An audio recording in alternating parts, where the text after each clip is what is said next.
What's going on? That's a way of me saying hello or welcome back or how are you for my students watching this video. It's a way of me just greeting you. So what's going on? This is a video on how to hold a broomstick or hockey stick the right way. So this is an intro to ice hockey, intro to floor hockey. First thing you need to do is find an item that you can use as a hockey stick in your home setting, in your remote setting. It could be a broomstick. Broomstick's the best way.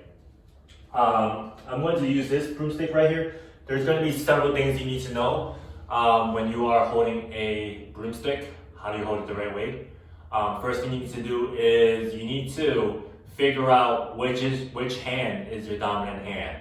All right. So when I say dominant hand, I'm talking about the hand that you are eating with, the hand that you write with, and the hand that you may brush your teeth with.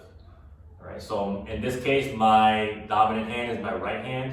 All right. So right hand right here. So you can see my right hand is right here. And then now the second step is you need to remember one thing.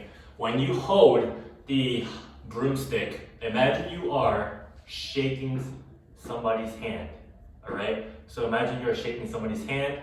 Your dominant hand goes somewhere in the middle of the hockey stick or your broomstick.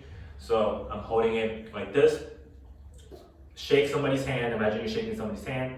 The other grip goes on top. All right. So one more time. Imagine you're shaking somebody's hand. Go like this. The other hand, you're going to go like that.